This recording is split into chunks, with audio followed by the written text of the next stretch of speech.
Bryant, Dirk Nowitzki, Tim Duncan, Hall of Famers, top performers all time at their positions who played for just one franchise. Looked like Damian Lillard was going to have that type of career with the Blazers. As super teams arose and stars partnered to chase championships, Lillard's message was always clear: I will be in Portland if you want to team up with me. But now Lillard wants out, and he's requested a trade. As faithful as he has been to the Road City, playoff success has been a thorny issue. Bryant, Nowitzki, and Duncan all won titles, but Lillard has never been to the NBA Finals and only made the conference finals once.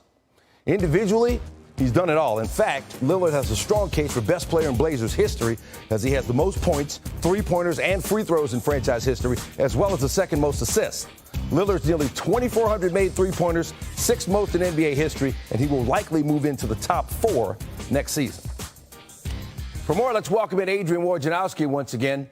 So, Adrian, I really never thought we'd see this, but now that Dame Lillard has requested the trade from Portland, what's the team's approach to this deal?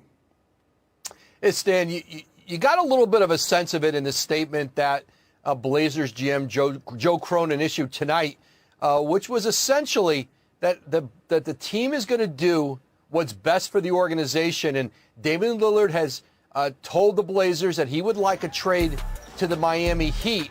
And in talking to teams who have talked with the Blazers front office today since Lillard's trade request, it was very clear to them that they are looking in Portland far and wide beyond the Miami Heat. They want to get back the best possible package of assets for Damian Lillard.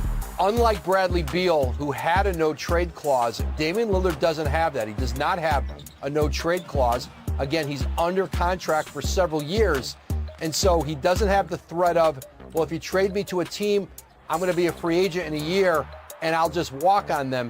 He doesn't have that either. Portland, they cannot necessarily take into consideration what Damian Lillard wants. They've got to do right by their rebuild, their future. And so that's why they are going to cast a very wide net. They are going to be open to every possibility with Damian Lillard, and they're going to spend their time now seeing what is available to them in the marketplace, what are the kind of offers that they're going to be able to sift through, and it could certainly be a lengthy process. Meanwhile, Donte DiVincenzo spent last year with the Warriors, mostly with the second unit, did start some due to injury. He's on the move now. Where's he headed? Stan, 4 years, $50 million for Donte DiVincenzo with the New York Knicks, where he rejoins two of his Villanova teammates, Jalen Brunson, Josh Hart. They won national championships together at Nova, and now the three of them are back at Madison Square Garden together.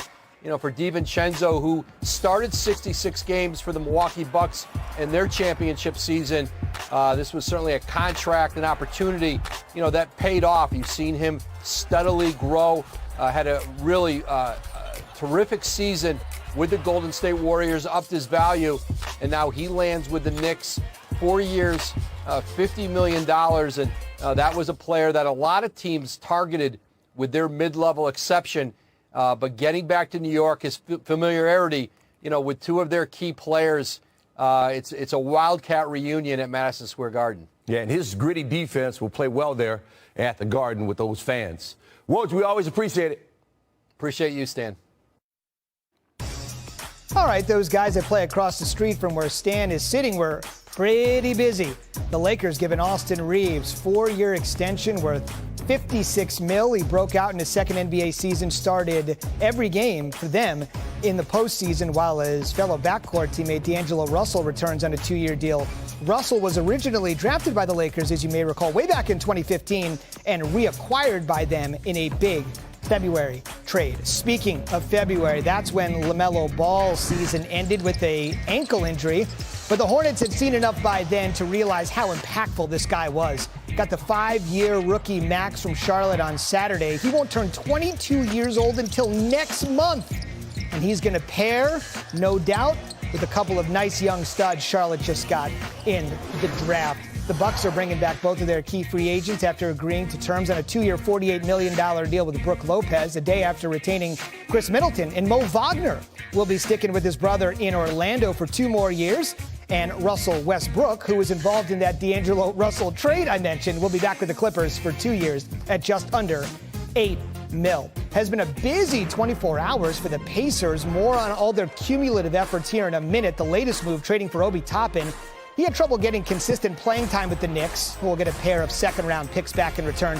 Toppin's a New York native, drafted to a ton of fanfare. 8th overall pick in the 2020 NBA draft. Just didn't quite work out for him there. So the Pacers have been busy this offseason.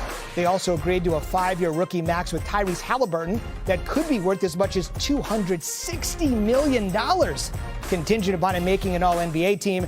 They also agreed to terms with NBA champion, newly minted Bruce Brown, and acquired 8th overall pick Jarris Walker, a stud out of the University of Houston, on draft nights.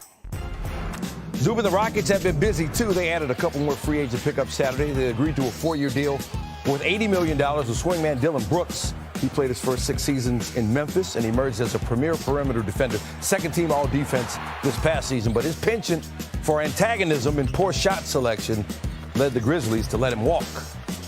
Houston also added a big man for new coach Ime Udoka. Adrian Wojnarowski reports that they also agreed to a 4-year deal with Jock Landale. It's worth $32 million in all, but only the first year is guaranteed.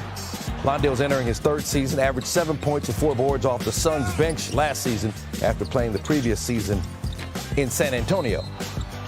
In this free agency, they're winning right now. No way in hell you can't tell me adding Gabe Vincent and Taurean Prince don't put them in a mix of things and address areas that needed to be addressed. Taurean Prince, 3-and-D guy, size, length, athleticism on the wing, tenacity. And Gabe Vincent, we saw what he did. Last year he was consistently probably the 2nd best player on the Miami Heat team that went to the finals. You damn near got 2 for 1. Taurean Prince shot 38% on threes last year for Minnesota. It was really solid for them. Gabe Vincent, you just said it, Perk, tough as all hell. You know Gabe Vincent is not backing down, not shying away from any moment. I love what the Lakers are doing, and if my math is right, and it might not be, there's a lot of stuff going on, they can still, depending on if a team comes out with the big offer for Austin Reeves, they should still be able to bring back Reeves and Hachimura and D'Angelo Russell and D'Angelo Russell and stay under the luxury tax. It's possible. It's possible. Or stay under the apron. I'm not sure.